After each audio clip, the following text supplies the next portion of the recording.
Yeah, we here Friday Night Yerrr. Main Spider Can't Hear, aka Put Your Mom in Figure 4 Leg Lock. Follow Friday Night Yerrr on YouTube, and we got the 3-man booth here. Back in the day, 90s style, early Yep. 2000s. You got AfroCon 765, Jamel, aka Eastside Reviews. What up, How's though? And we got Bad Blood this Saturday. Tomorrow. A little quick 5-man card, But I feel as though, don't y'all feel Bad Blood was like over promoted? Like, I think Bad Blood is more promoted in SummerSlam this year. I don't know. I don't know about all that. I think maybe the whole Roman coming back and teaming with Cody, I feel like it might have put like some extra eyes to where it felt like that maybe it was being promoted a little bit more. But I don't think it was like super noticeable, at least not to me. I'm just saying they've been promoted since July. I kind of agree with Cam because if you think about it, they started doing that the Metro Boom and Cody vignettes. They started doing that kind of early. Then they started hyping it up, like really even before that, because it's the anniversary of that first Hell in a Cell, Punk and Drew McIntyre, so that added more hype to it. Then there's the Roman stuff with Cody, and like it does feel like it's been hyped up a lot for a B-level pay-per-view, which it's cool. And then Cody, he's gonna have a special entrance with an HBCU band, which is cool. I'm hoping for, like, I'm not, gonna get my expectations too high. I've been satisfied with WWE's pay-per-view output since Triple H took over. So I know the show gonna be good. But I'm not gonna be like, yo, this is gonna be legendary. It's like, nah. Matches. Yeah, let's be entertained. I'm so happy we're getting back to these 2.5, 3 hour pay-per-views. I don't need 4 or 5 plus hours on a fucking pay-per-view. I don't need fucking 11 matches with fucking 18 titles on the line with fucking 3 or 4 different stipulation matches in between. Honestly, Mania, the big four are where they should expand the card to having more matches because they're the big four. But that's why these B-level shows, people got to shut up about, they need to do more. Like, nah, 5 to 6 matches, maybe 7. No, that should be the limit. I think 6 matches is maximum in my opinion. I think 6 matches is ideal. I'm not mad at 5. 6 is because, like I said, if you're building your pay-per-view right, fucking 5 hot matches should be enough, wouldn't you think? Yeah, one of the greatest pay-per-views of all time, In Your House, Canadian Stampede, was like a 5-match card. It was the Hearts versus America. It was Undertaker Vader. It was Taka and the Great Suke, fucking Cactus Jack and Triple H. And there was one more match. That was it. And that show fucking slaps. You don't need to have 10 matches to have a good pay-per-view. Right. Build your card up properly. Have a hot angle. You're good. If you talk about a big show, the Rumble's only 5 matches at most. Yeah, but you've also got to remember how long the actual Royal Rumble match is. Yeah. The Rumble is unique. The Rumble is its own entity. I was going to say, because the Royal Rumble match itself can be fucking an hour, and it usually is. And I'd say the only long pay-per-view you should have is probably King of the Ring. You do the 2 semifinals, and then you do the finals match. That's 3 right there. You do a couple title matches, and then maybe a world title match at the end. That's why people, I remember, do you guys remember when they first said that fucking WrestleMania was going to 2 days? People bitched about it, and they called it's a money grab to try and get 2 more to get fucking people to pay for tickets 2 times. You got to pay for night 1, pay for night 2, and multiple things can be true. But I think as we look at it now, a lot of the people who bitched about 2 nights now, they appreciate it because it makes fucking sense. Yeah, exactly. But the short-term stuff going on, like you said, AEW got. She's able to breathe on 2 night manias. I wish Monroe was here so he could tell us how Bad Blood should be super overbooked and fucking goddamn survive. It doesn't matter. I know y'all dislike the A dub, but you know they got to deal with HBO, so they're gonna be on shout out to Max them. when you Look, stream it. even if I don't care for AEW content at the time, I love wrestling. So like and like we've said multiple times, AEW is good for the wrestling business. It's good for wrestlers to have an alternative, fucking to where they're not. And the thing is that it's not that we hate AEW or think like we want to see this crackhead get their life together. We want to see this person on meth get straightened out. Why would we cheer against that? But every once in a while, you got to realize that crackhead gonna get that rock, and you can't expect more. Congratulations, like, hey, you've been sober for 3.5 weeks. Let's see if you can keep it up. Hopefully, I'm pulling for you. I don't know, yo. Like I watched. Did you guys watch? Obviously, you guys watched the 5-year Dynamite anniversary. Do you guys feel like? And I really want. How did you guys feel about Ricochet versus Will Ospreay? I don't know if Cam had this up for the plan, but I wanted to know your guys' legitimate feelings on it. You can't reheat cold French fries. And the ending too. And I'm a Konosuke Takeshita fan. I just want to put that forward. But they're desperate to keep. Does Mel want to go first, or should I go first? Either I don't get. Go ahead. But I've been waiting. I'll get mine. I'll get mine out of the way. One on Ricochet, Will Ospreay.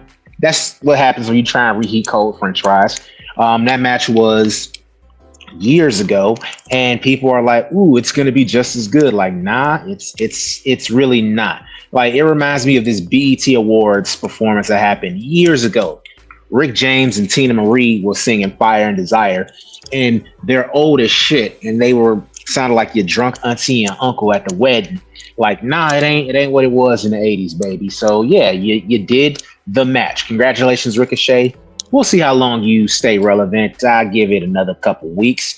As for the ending with Takeshita, they're desperate to keep Takeshita because WWE wants to get him, and because he's young. He's young. He's better than Okada, and they've been letting that boy rot on the vine. So they're afraid that, hey, he might want to go to WWE. So let's give him this artificial push, and we'll try and keep him like we tried to do with Danny Garcia. I wish I had worked with Danny Garcia because I don't want to see him on NXT. Takeshita, come on home. Come on to the show. Julia, no, the water's good. Because it's so crazy to me the way they use Konosuke Takeshita, because the kid is fucking phenomenal. I say this every time we talk about Takeshita. Beat Kenny Omega, and you did nothing to follow up with that. He beat Kenny Omega 3 times. Come on home to Jamaica. Not Jamaica. I watched the match. Listen, I saw the match. To me, it was a gymnastics routine. We all knew what it was going to be. I like Ricochet's kind of not WWE style, I guess. He was doing some different stuff in there. I'm not going to front. He was doing some turnaround. He was doing some healing stuff. Listen, I like the spinning power drivers he was doing and stuff like that. But the stuff they're trying to recreate back in New Japan, they were very sloppy with it. Like, you can't do the kip ups and stuff like you used to because you're old. It's fine. The only thing I didn't like, and this is what I don't understand why AEW has a fascination with this, is the fucking draws. Like, stop doing these draws. Like, why do you keep doing them? It doesn't make any sense. Dumb. And like, I hate it because the first time they did it, it was okay. Because remember, it was Bryan Danielson and fucking Kenny Omega, or him and Hangman. That was fine. Because you could do that match later. But they've done it. They've done it multiple times since, and like with lesser and lesser talent each time. Like, you started off at the peak. Because as much as I hate it, there was a time where Hangman was the peak of AEW. It wasn't very good, but it doesn't change the fact that the numbers were better. I hate to say that, but it's the truth. The numbers, how do you think it feels for Tony to say the numbers were better when Hangman was champion? When your peak is the curb. But I wanted to love this match so much because I'm a Will Ospreay fan, yo. I'm a fan of the journey. from the skinny flippy kid to later becoming the fucking jacked flippy guy. He wasn't flippy for a second there in Japan, and then he got it back to he's flipping again. But like, it's just, yo, I expected so much. I hate to be like, I'm the guy. I expected so much more from that match, and like, I think that you're not angry. You're disappointed. Yo, I don't want to be that guy, but yeah, yo, because like, he didn't want to say it. I really didn't, because like I love everyone involved, even Ricochet. Although I don't feel like he can fight, and he better watch out for Samantha Irvin. But Rhea gonna take Sam from him. Yeah. But somebody's got to do. And now they just turned it into a triple threat match, and now Konosuke's in it. But like, I can tell you why they turned it into a triple threat. Besides the match, and here's the thing. Aside the Takeshita thing with desperately wanting to keep him, who gives a fuck about Ricochet? I mean, why'd you pay him all the fucking money then if who gives a fuck about him? That's Tony Khan's problem. He's willing to pay these guys all this money and then just let them sit at home and collect a check. Fucking, I mean, goddamn. I don't want to get into that, but it's so Here's stupid. the thing, 2024. Here's the thing. The people that they've signed, the big signings that they've had this year, Mercedes, Ospreay, Cody, and Ricochet, none of them have made any difference in terms of their ratings, in terms of their fan attendance. Fat new contract. They've done nothing. But my thing is that nobody's talking about is, okay, Ricochet's leaving, right? Britt Baker. Well, nobody's talking about Britt Baker. Who cares? Unless they're in Pittsburgh. But whatever. That's a whole different thing.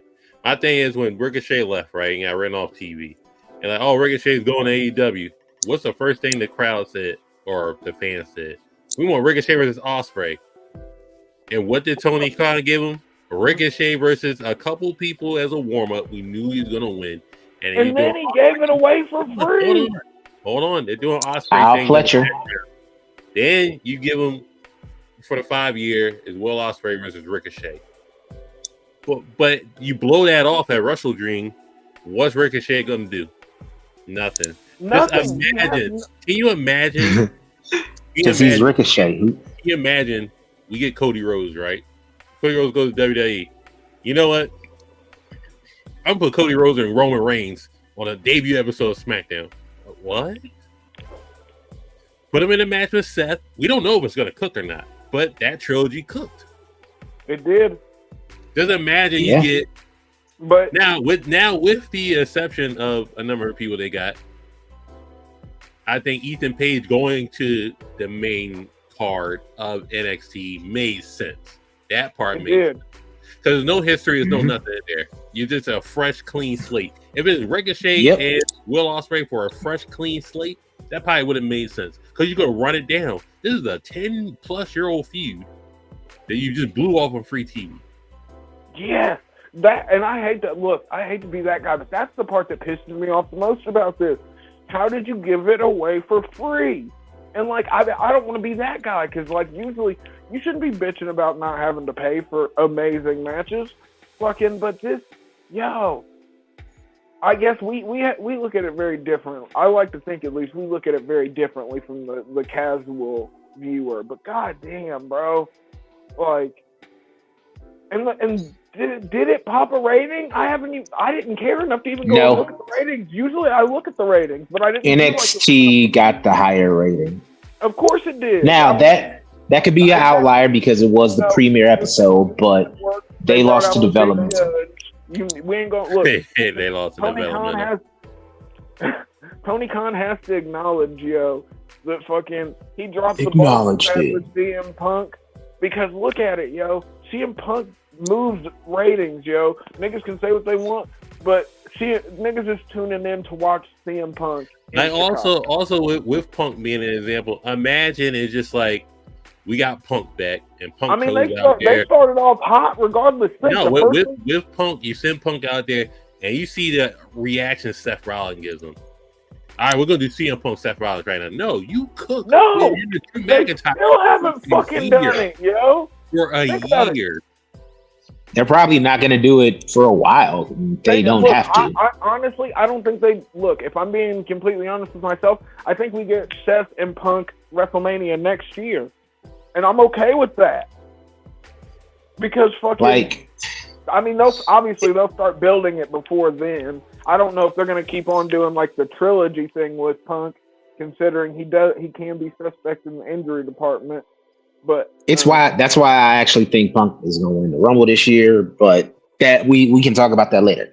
It's the same reason why I don't get people wanting to rush Jade Cargill versus Bianca Belair. It's like, yeah, let them dog, cook. you can do that at any time. You can do Jade. You can know if do. I'd have put the titles back on them though. I still don't know. You can do Bianca versus Rhea. Bianca versus Rhea Ripley is the fucking big joker in spades that they got. It's that draw four and Uno.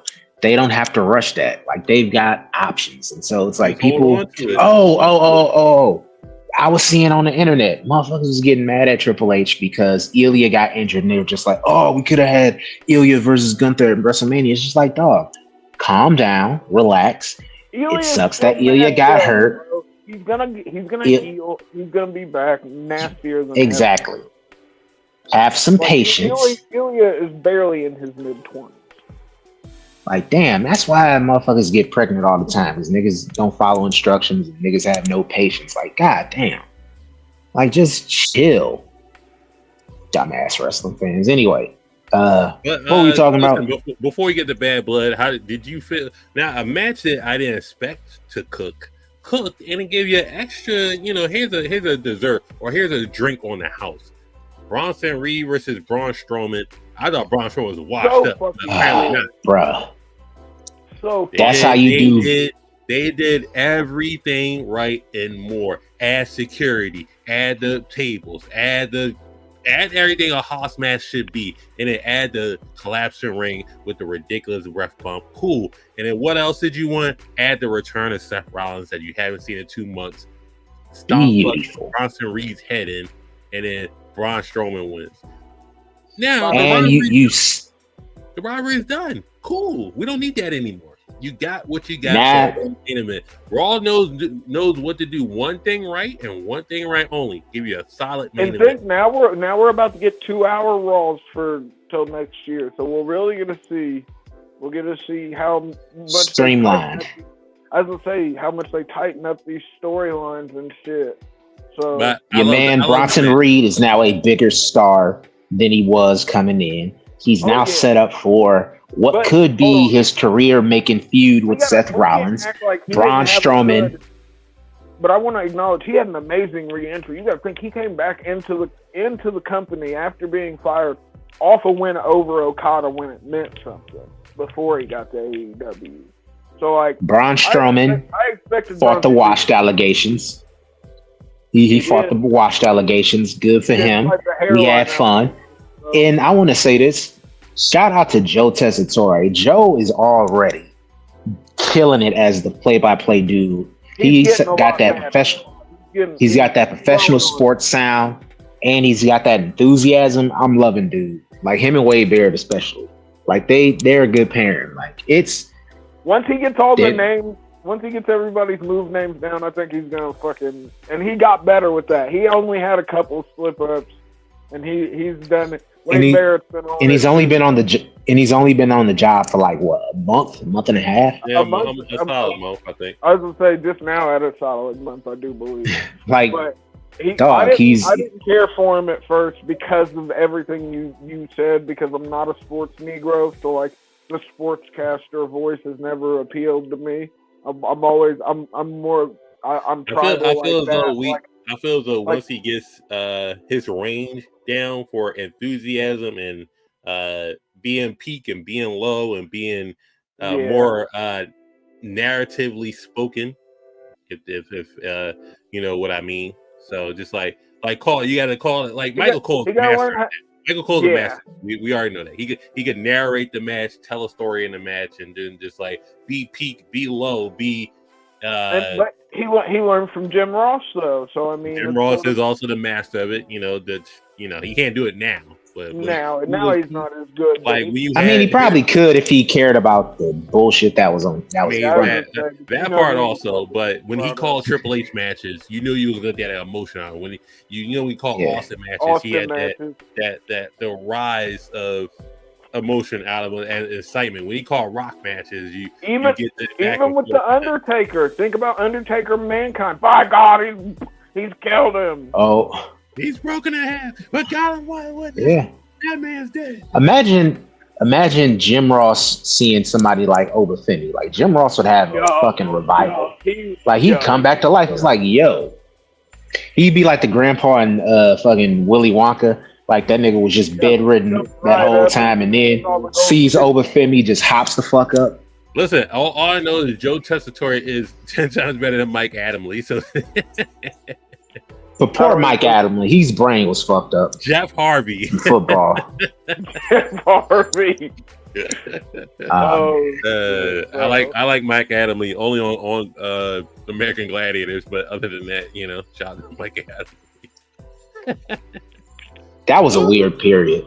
The late 2000s was fucking. I like it. Look, the inner optimist in me thinks that eventually Taz comes back to because I would love to hear Taz on WWE commentary one more time. Dude, who you calling dude? Call the freaking match.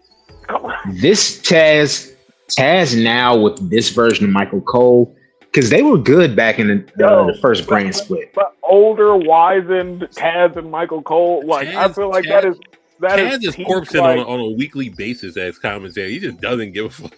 Yeah, he does not. Like Look, if his son is not in the match, he does not give a fuck.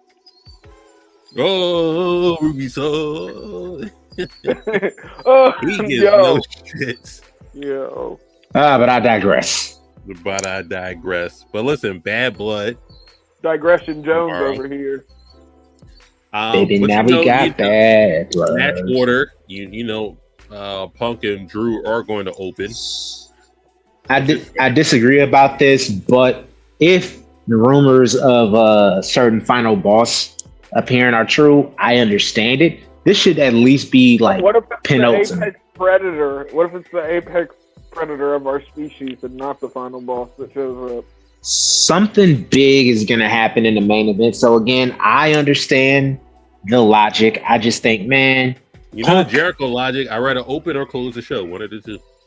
Yeah, makes sense. You know what? Low key, that's one of the few things I can agree with Chris Jericho. Like, niggas can say what they want about the curtain jerkers. Brett versus Owen. Yeah, but I feel like the viewership is always at the highest at the beginning, damn near, especially when it comes to pay-per-view. You know what I mean? Or in general, you always look at the number, and it always starts at the height. So, like, if you're on first, of course, that's not really. I feel sorry for what comes directly after it, because it's like, well, whatever the fuck happens is not going to be like the crowd is going to need time to cool down. So, whoever came out and just talked, you're going to have to hope they either said something super amazing or something super bad, and you're about to do something super amazing. You have to be ready. They're going to have to do that early crowd, or it's just going to ruin the tone. Yeah. Of the night. They got Bianca and they got Jade hosting, so they'll be doing some antics. Like maybe that'll help, and then be a buffer. But man, that's usually where they put. Like historically, they put a women's match there, which sucks. So Bailey, Nia Jax. That might be y'all spot. Oh, well, hold on real quick. For the power of the internet, they do have the card, allegedly. Keyword on alleged. Yep. So... Is the diddler anywhere on the card? I don't think the diddler's on the card. Okay, good. For saying. So allegedly, Punk and Drew's going to open. Who's going to win that match? Just throwing it out there. Who should win that match and who you think going to win that match? That's two different things. I think Punk should and will win. I think they're setting Punk up because Punk, like Afro said earlier, there's the injury concerns always. So you have limited usage of CM Punk. So these big programs are going to be what he's going to have to do. And I think, like I said, I think they're setting him up to get that Rumble win. this would be a good stamp on like his first major program since he returned to WWE, and we can move forward into the fall with getting things set for the Rumble. So I think Punk gets the win. Drew Shiesty, he's been doing great, and Drew, hopefully, like he's not gonna get lost in the shuffle. I think Drew moves over to SmackDown and becomes a menace on that. That could work. But as far as the card, allegedly, Drew Punk opens, Bailey, Nia Jax second. Middle of the card is... I knew it. I've almost forgot. What have they been doing with Nia Jax? Like, maybe I can just fast forward and get loose, but it doesn't feel like I can fucking. It doesn't. That's more her, Tiffany Stratton, Bailey, Naomi type thing. So, yeah. But third on the card is Priest and Finn. Finn needs to win this. Well, absolutely. Liv and Rhea's gonna be the piss break apparently. So it is Roman Cody. Liv should win this. I think Nia's gonna get the win. Wow, that is gonna be a lot of except for Punk, that is a lot of heels getting wins. Yeah. So that leads me to think the Judgment Day is one of the Judgment Day less matches they're gonna lose. I think Rhea's going to take the L to Liv because Dom's going. Also, that's a lot of interference. Dom is going to somehow get involved in the match, like he's because it's the shark cage gimmick. Yeah, that always happens. Shark cage match. Of course, you're going to get involved. You're going to drop a crowbar, some bullshit from the something, cage. Some brass knuckles, something, something like that. Finn and Priest. The match I think is going to be really. I think the match is going to be really good, really emotional. Real quick, Afro, who you got winning? Punk Drew. Oh, I've got CM Punk winning. Okay, now we all got Nia winning, right? And that's a great picture of Bailey, but yo, he looks so old, bro. What they do to I think Tiffany tries to cash in too. Oh, I think she tries to cash in, but fails. Fails. Oh, hold on, wait. Cashes in and fails, or tries to cash in and fails? Tries to cash in and fails. Okay. I think like Braun. Here's the thing. I think like Braun Breaker, she's a baby. Like Braun Breaker, she's a baby on the main roster, so she's got time. She's doing like her and Nia. Like I've been watching the stuff with her and Nia. They have good chemistry. They've been a fun little parent. She's got time. Like she's also got a lot of time. Like Braun Breaker. So yeah, she can cash in, fail, and still recover. Yeah, but I think Stratton in. Here's the thing. Here's also they've never had a woman fail a cash at all in the history of the women's Money in the Bank. No woman has ever failed. It's been 100% successful. I don't want Tiffany. You even. Oh yeah, that's a cash in, not a win. But okay, I see what you're saying. Factual. But here's also the thing. I think if Chelsea Green had it, it would have been way more funny if she had a cash in and failed. With Tiffany, I still think she's going to be fine long term. But like you guys said, I think it might be better if she cashes in, win the belt. So we can move on. Right. Yeah. I need Finn to win this match. I know, but if Finn wins, I don't know if Liv beats Rhea. Because that is a lot of heels coming out on top. But I want Finn to win this. I really do. Do you get any type of Jey Uso interference between these two matches? You might get it with Rhea. You might. Yeah. But maybe with. I don't know about Damian. One can win and because we're gonna get. Because we're getting Judgment Day interference in both. Yeah, but do you think it's the right? Do you think it's the right time for Rhea to take the fucking? Should Rhea take the belt back from Liv at a B-level pay-per-view when Survivor Series is around the corner? Okay, to answer that question, it's no. I mean, they're not going to do a female War Games for the most part. So we're getting blown. So there'll be a title match. typically in Survivor Series, there's no title matches. Oh, But well, in War Yeah, the Games, last couple of years they haven't had world title matches at Survivor Series. but in War Games Survivor Series, they're not traditional Survivor Series, so you can put a title on the line, but it doesn't really matter. It's gonna be weird booking for this I just Survivor don't Series know if sort you of. should fucking take the. I just don't feel like Bad Blood is a place where you fucking blow off this. I'm angle. just saying, with the promotion that Bad Blood has been getting, you can take a title off somebody. You've been promoting for 4 months. Yeah, but I don't know for like the long term story because I feel like Rhea getting the belt back off of Liv should be the end, shouldn't it? What I'm saying, just like what happened in SummerSlam between Liv and Rhea, even beforehand, it's just like, oh, they're gonna sell it at Bad Blood, like Punk and Drew. I think Bad Blood. Finn screwing over Priest. Oh, they're gonna sell it at Bad Blood. Like all this is just culminating to this pay-per-view right here that they're betting their chips on. Not even just we don't even know what the pay-per-view for December is gonna be. It could be Night of Champions. I got or an whatever case, but they haven't had December pay-per-views last few years. I think they've cut that out, but I got an idea. I think something's gonna not just Dom, somebody is gonna interfere to cost Rhea that match. And that's gonna set her up for her next program because like Afro said, I think long term it's a better look to have Rhea win the title at a WrestleMania. Like I don't think Rhea's gonna get the belt back for at least until then. Like let her chase a little bit more. But I think she needs a good program for the fall, and I think that's what's gonna happen. If you're thinking that somebody like a Becky needs to interfere and just fuck Rhea over, because heel Becky Lynch.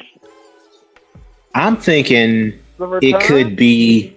I think it could be an old NXT rival. I think it could be somebody that they might want to put with Rhea to elevate in a similar situation that they did that they're doing with Bronson Reed with Seth Rollins.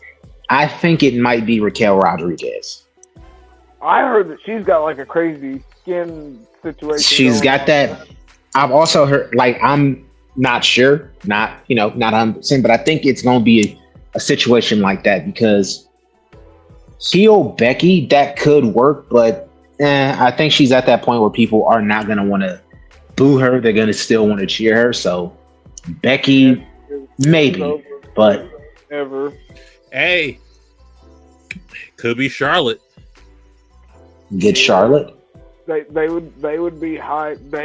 That would be amazing, and that would mean they'd been playing it close to their chest. Because last time, I remember they said they weren't sure on a return date yet, and we haven't heard any fucking. But that's fine. You could just interfere and do nothing physical, and just play Rhea being mad for weeks.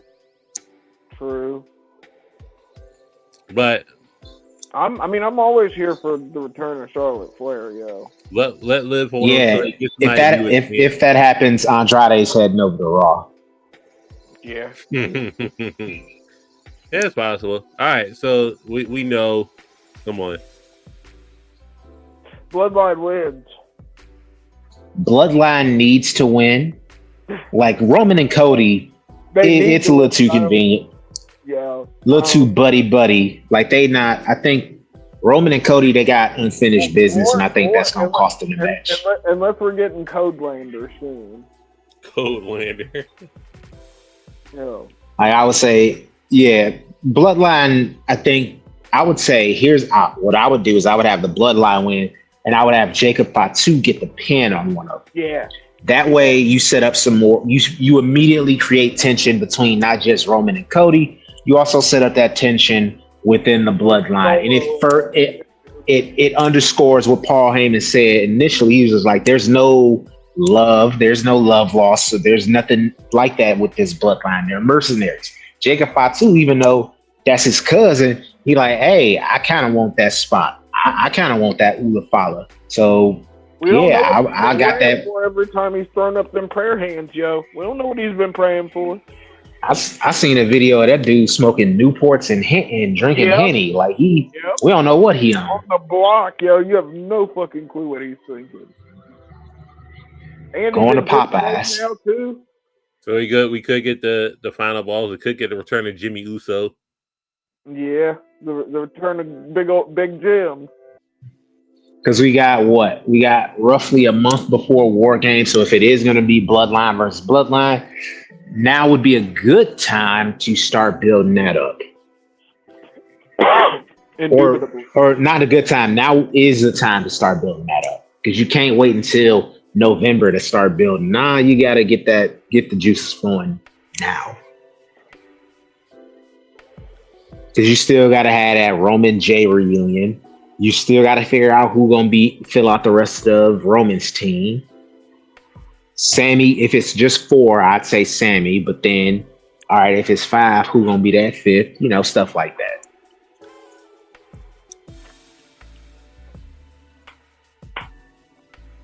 Yeah, I think the Bloodline should win though.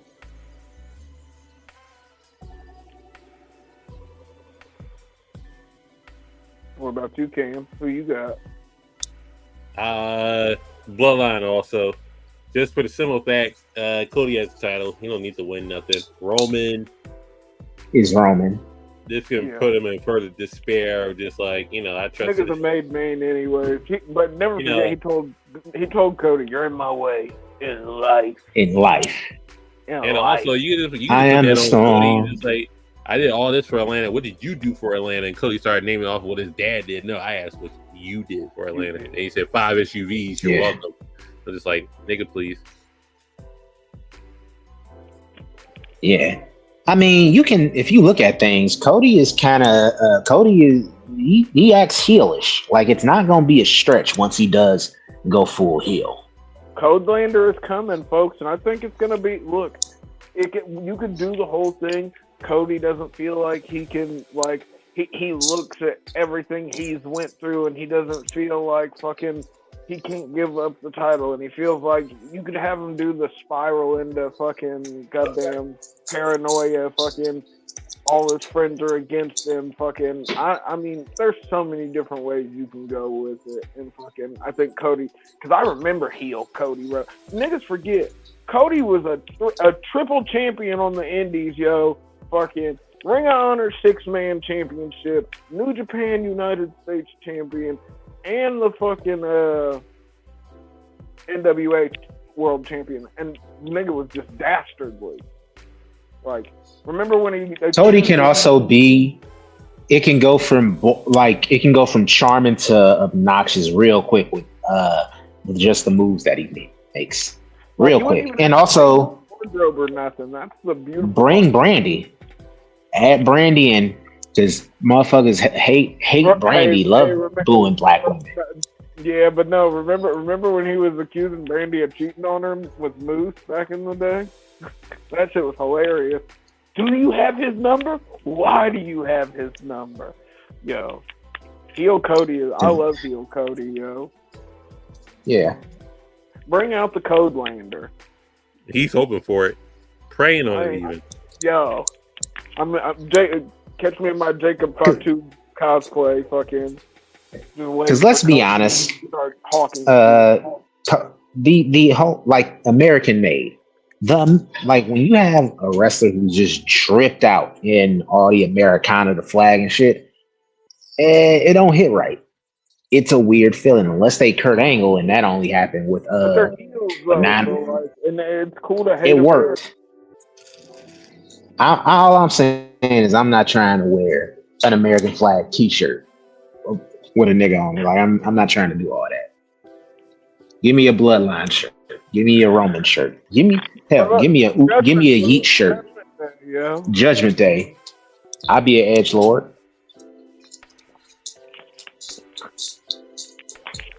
Yo, you being an Edward is crazy. Yeah. Paint my fingernails black, do all of it. I go through all the lengths. Before you wear an American flag shirt. Yeah, because it's not the most fun look. That's all I'm saying.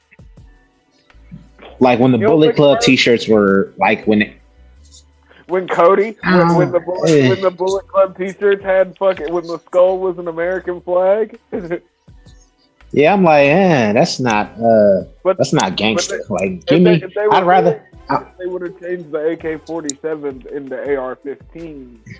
Then they'd have sold to a whole new market. like the Stephen Amell shirt was dope. I can't. We can't celebrate him now, but Marty Skrull's Villain Club shirt was cool. Yo, Like the we Villain can't Club fuck with him now shirt though. is top tier. I mean, yeah, that nigga. We're big on consent. Consent always matters, folks. But yo, the Cosplay Villain doesn't Club, mean yes. the Villain Club T-shirt was fire. Like a lot of Kenny Omega's had some fire Bullet Club designs, but was that the? It's amazing how trash it. And it's amazing how trash a lot of AEW t-shirts and merchandise are. Because it's like y'all had the drip back in the day. Like, what happened? Because it's when they stopped fucking with Pro Wrestling Tees and started doing that shit in house. Pro Wrestling Tees got it on lock, yo. What do you have left for us, Cam? Also, did you like Shelton Benjamin showing up at AEW with MVP? I want to say this. I like the way they did it. I like that it didn't have to be a whole bunch of music or like the. I liked how it was just the pan of the camera and there's Shelty B in a fresh suit. I fuck with that. I love Shelton. I love Lashley. I love MVP. Hopefully, they won't be relegated. But who am I kidding? They definitely will be. Who am I kidding? They'll be hot for like maybe 3-4 months, and then Shelton's dropping an Orange Cassidy. Like, that's inevitable. How does Bobby Lashley believably not come in and just take the belt off of fucking Bryan Danielson? Bobby Lashley is immediately the second he comes on screen is the most legitimate person that they have. He should be the champ. As soon as he shows up, there's no argument. He could. Problem is that we got MMA record, yo. Like, yeah. Oh God, is Jake Hager still employed by AEW? No, I think he left. Okay, good. Because they wouldn't book that match. They already remember. Yeah, they would did have it with booked that. Wardlow. They did it with Wardlow. They did right. Where they put the fucking cage up like a bunch of dummies. Like, honestly, it's like, bro, like Lashley, you're a big man in a company that doesn't book big men well. Good luck. Yeah, that's low key what I'm worried about, you know. Wardlow. Look at this. Here's the thing. Here's the bodies. Wardlow, Lance Archer, Powerhouse Hobbs, Keith Lee, your man's your man's Miro. Like, it's if you are a big dude, Tony Khan don't know what to do with you. Like, he really don't. Yeah. It's like giving you know what? I ain't even gonna say what I was gonna say. Do it. No, I was gonna say it's like giving fucking Perez Hilton a female porn star. It's like, what do I do with this? Jesus. Oh, like, yeah, gay as hell. It's like, where does this go? But here's the thing: Perez probably knows more about fucking a woman than Tony Khan does about booking actual big men. Remember how he booked fucking Big Show when he first came in? We got that Big Show. Even though Big Show had that nigga's hip is just terrible. Yeah. Still. So what else you got for us tonight, Cam? You know, I love some little spin the wheel and some wrestling. Oh, we didn't talk about the I don't think we talked about the Vince doc on the pod. Do we want to give like a quick? I'll give a quick one on the Vince doc. It's for casuals. Yeah, but okay, yeah. It's nothing new. If you are a historian of wrestling for the most part, from a viewer perspective, the first episode was very informative of just like how Hulk Hogan got his name and how Vince took over territories and stuff, all that jazz. But by episode 2, you knew everything already. The moral of the story Doesn't is surprise Vince me. McMahon Sr. had he been in Vince's life like from the beginning, who knows how much horror could have been avoided if he had been like an actual father, not a dead beat out here. And also, parents love your children. Like, don't have your children go to extreme lengths to prove their love to you. Because Shane McMahon, goddamn, he had to jump off shit just to get a good attaboy and a pat on the back. Goddamn. The heart. And if you're not willing to do that, I know you don't want it. What the fuck do you mean? My dog, Sir, I am your son. What is wrong with you? Also, men, if you here's the thing. I have to say this. Shout out to Tony Atlas because fucking I didn't out there looking like Fred Flintstone. I didn't like Pat. He grabbed my pecker in the locker. I didn't like Pat because he grabbed my pecker in the locker room. It's crazy. Also, people, the moment you hear a man, the moment you hear any man say, "Boy, if you weren't my daughter, I'd date you," register that guy on all sorts of lists, on everything. Yeah. Okay. That nigga's disgusting. Ooh, baby. Vince McMahon wanting to book the incest angles is still so fucking wild. Some nasty work. Like, bro, what do you be on? You just got what do you be on, Vince? Like, really? Probably, but yeah, go right ahead, Cam. I did notice a lot of the homies that work casual were like, oh, well, I heard about, I feel like even the casuals sort of knew most of these stories to a certain extent just because of, Dark Side of the Ring. Yeah, that's true. So, but it did numbers for Netflix, so I'm sure that's all they care about. Of course. And inadvertently, that's some good promo for WWE coming to Netflix because y'all noticed how they were just like, hey, Vince ain't got shit to do with WWE anymore. Company's been thriving. And in fact, we've got this deal coming. I hate that they called it. I hate that everyone, it was a double burial. Was it? Because it really just sounded like they told us a bunch of shit we already knew. Vince thought it was... He's like, they left some stuff out. Nigga, that wasn't that bad. They didn't even touch really on the Jimmy Superfly Snuka shit. About whether they didn't. They could have interviewed Rita Chatterton, the woman that he allegedly raped. Yeah. Anyway.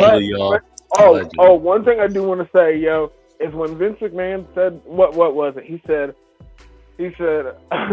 I didn't rape her, but if I did, we're past the statute of limitations. Like, what? Yeah, he was shit. Guilty nigga says. When he said that, I think that was the first time I was like, what? That nigga's guilty. Nigga, what? He said I didn't, but if I did, we're past the statute of limitations. Man, shit's over with, dog. This is crazy. Listen, Bill, that's in the past. Bill, you know what the game is. Spin the wheel. I don't know why it says boy. That's kind of crazy. But WWE boy. The boys. The boys. The boys. But we're gonna spin the wheel. Build your 5-man card. You know what? You're gonna do 7-man. You're gonna do a Mania card. Oh, so 7 matches. So 14 wrestlers for 7 matches, right? Yes, sir.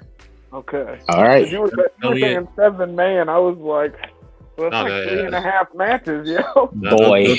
No Diddy party. Listen. Boy wrestlers. Boy wrestlers is crazy. Boy wrestlers. Listen, tell me the steps. Tell me the titles on the line.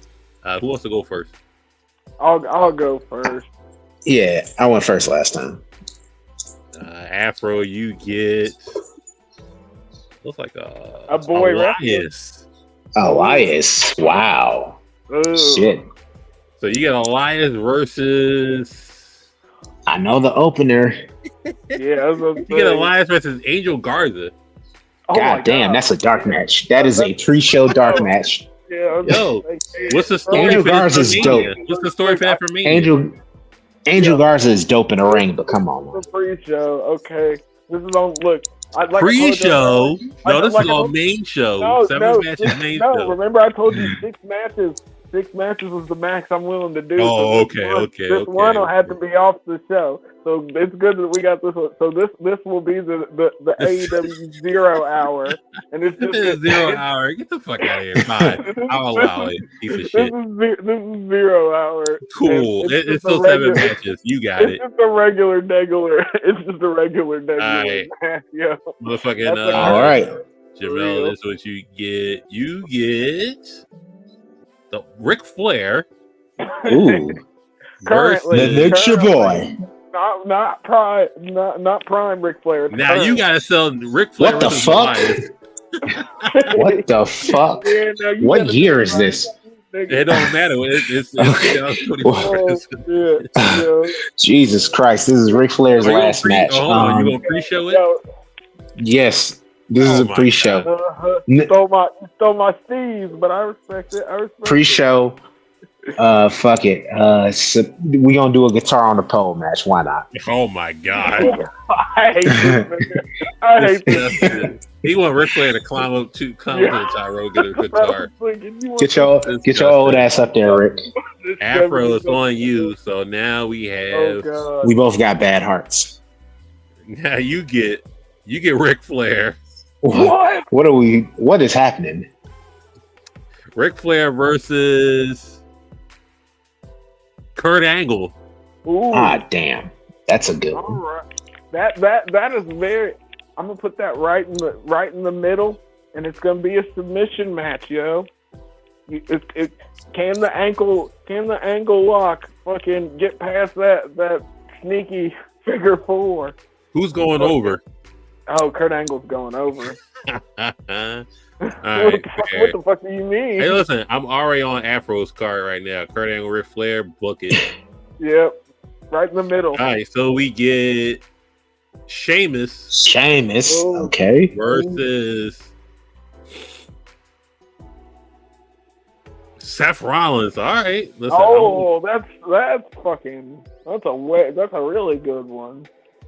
Sheamus, Seth Rollins for Eastside Reviews.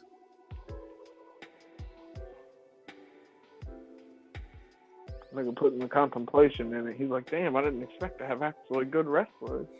I ain't expect to cook. We are gonna let Sheamus and Seth Rollins, y'all go out there and cook.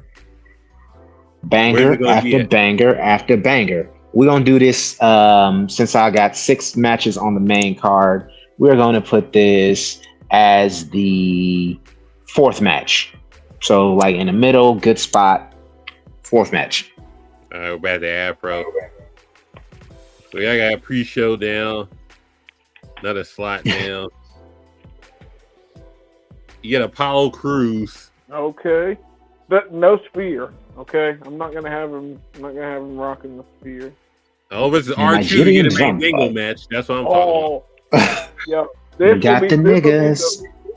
will be the first actual match on the card, yo. Because like I said, Kurt Angle, Ric Flair are gonna go in the middle somewhere. But this will be look, everyone's sad. They just had to watch Angel Garza and fucking Elias go at it.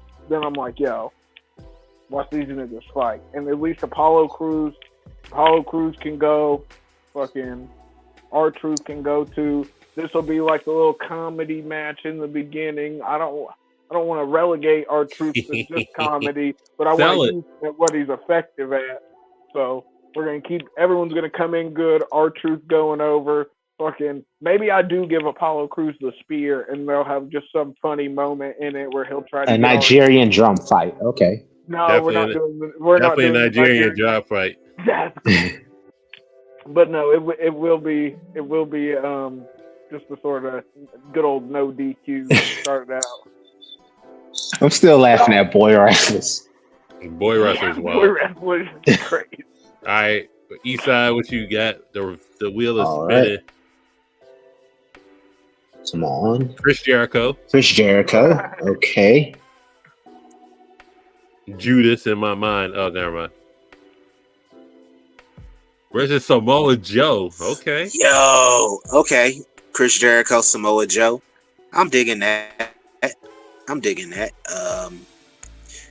We're gonna have this be. Let's add a step to this. Can you guys hear me? Yeah. Yep. You could put a We're stip gonna on add it. a step. Jericho Joe submission match, and this is my opener. Wow. Oh, see, All right. you got more fun at my thing. I'm opening with Apollo Crews with a spear and R-Truth. What's up? What's up? Afro. Come on, give me somebody good. You get AJ Styles That's somebody good. versus, Give me the Undertaker. is it HBK? Shit. Oh shit! That's my low key. Whoa. I think that might be the main event, yo. Like just Title on the line. title on the line, yo. Fucking just straight up HBK, the phenomenal one versus the Heartbreak Kid. I mean, come on. Everyone that look. Who wouldn't want to see that match? Listen, yo. Jamel, can you get something cooking more than that? No. I was gonna say I would. I don't know who's, but for right, that's got to be my main event because that's just Ooh, you get the tribal chief Roman Reigns. Roman Reigns. Oh shit! Roman versus. Is it Roman versus HBK? Oh, Is that the main for the title? is HBK main event in two pay-per-views? Hope he's muted. He is muted. Listen, which HBK match are you taking? Roman Reigns versus HBK or AJ Styles or HBK? That is my main event. Roman versus HBK. Can you guys hear me? Yep. Yo, can you guys hear me? Yeah. Okay, yeah. Roman HBK main event. We're gonna put a title on the line as well, WWE Championship. And let's spice things up a little bit. Let's throw it inside a steel cage, and the tribal chief is gonna get the win. Oh yeah, because I had HBK going over in mine. So good. He wins one, he loses one. So, Afro, how many more matches you need? 3, 2? Yeah, I was gonna say I believe 3.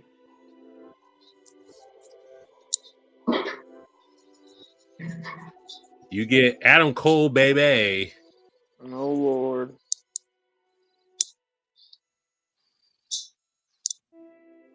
Hey, you get Cole versus Balor. That could actually Ooh. that'll go right at. I don't know if I want to put that because I could still get Meat. I'm gonna put that right after my Ric Flair fucking, or no, this will go right before Ric Flair and Kurt Angle. So yeah, and I gotta have Finn go over because I mean he's the Prince. The Prince over the Cole. Yeah, but it's gonna be a ladder match for one of the many mid-card titles, maybe Intercontinental. Let's see what Eastside Reviews get. You know, Yeah, do it for a belt that matters. You get Dean Ambrose. All right, I got Tony specifically Schiavone Dean Ambrose and not John Moxley. Okay. Tony Schiavone said he's the Stone Cold. We can't Dean versus Roman. That would have been good. Roman's not working twice that night, brother. Yeah, you get Dean versus Shinsuke Nakamura. Huh. That's interesting. All right, this is going to be second on the card. And I'll throw him a bone. Shinsuke Nakamura gets the win. Shit. Yeah. Let's have fun. Wait. That's yours? How big are you, girl? Ooh, you get that good old Great Khali. Let's go. Oh, this is so garbage, yo. You get the Great Khali. Great Khali versus The Undertaker? Jeff Harvey. You have a weird card. Yo, look, and that shit, it's going on Sell right. it. Look, I'm telling you. Listen, hear me out, guys. The great Khali, Jeff Hardy. Punjabi prison. Yeah, Punjabi prison match 2. It's going right smack dab in the middle. Punjabi prison. Jeff Hardy was great. It's disgusting. Yeah. Good All Lord. right, Jamel, listen. All right, I think I need. That's a fire match. Yeah. Think about him jumping off of those sticks. You got Apollo Crews Apollo Crews. Oh shit, Nope. Nigerian with the Working spear twice that night. Yeah, you gotta have him with the spear. versus Drew McIntyre. with the sword. Spear. We got a spear versus sword. Spear versus Drew sword. versus Apollo. And how does it go? No one knows. And He don't even know what he I mean, I hate to do this to the brother, but Drew gets the win, and this is gonna be the third match on the card. Disgusting. All right, final. We got match one on more the card. each. Yep. Afro. You're gonna grab. Oh, you get Sheamus this time. Oh. Sheamus. Banger after banger versus Ric Flair. No, you already got Ric No, Flair. Jesus I Christ. got Ric Flair. Ric Flair's working a lot, brother. Oh, you get Sheamus versus Big E. As a meaty meat match. Yep, and Meat man, okay. Look, and it's gonna be as meaty as it can be because it's gonna be last man standing. Right before the main event. I like the closeout match. All right, let's see if Jamel can get something. The semi-main. To put butts in the seats. The penultimate match. You get the Radar Superstar Edge. Oh. All right, Adam Copeland. It's not Adam Copeland. Edge versus Goldberg. Spear versus spear. Goldberg wins. It's a squash, baby. Oh. We doing this WCW style. He's squashing the shit out of him. Edge is gonna get speared out of his boots. Dude gonna get his Canadian accent speared out of him. Goldberg wins. That's wild. Who's next, baby? I want to listen. I want to build my own card, but I leave it up to y'all too. I mean, the wheel. Another good week, gentlemen. Another good week. Another good week. I'll build my card next week. Let me get one spin. Yeah. One spin. What would I have? I hope you get Bret Hart. Yeah, give me Bret Hart. Mark Henry. Oh. Okay, Ms. Art. It's Young. Oh, Mark Henry versus Big E. All right, give me the Mandingo match. I'll take it. It's a dark skin duel. I'll take it, and that one's gonna be a straight up. It's gonna be a straight up match. Yeah, just two meaty men slapping me. I hear you. Mandingo fight. That's all I want. That's such a all you wanted was a Mandingo fight. Django and That's all I asked for, and I got it. But I'm the colonizer. I'm the colonizer. You are. This nigga wants the Mandingo fight, so. Listen. Taking place in a basement. That basement is wild. Listen. A basement in Mississippi. He's adding to it. It ain't me this time. Listen, make Friday can't hear. AK, put your mom in the figure for a late lot. Follow Friday Night Yerrr on YouTube. Bad Blood tomorrow. State Farm Arena, Atlanta, Georgia, and Metro don't trust you. I mean, you know the rest. African Comedy 765. He probably be on Make It Make Sense tomorrow. Depending on the time. Reviews. We just here. Yes, sir. And catch us Floor Cartel, Overall 99 Media, all that jazz. You know what I mean? We out of here. Enjoy yourselves. Peace and love. Have a good weekend.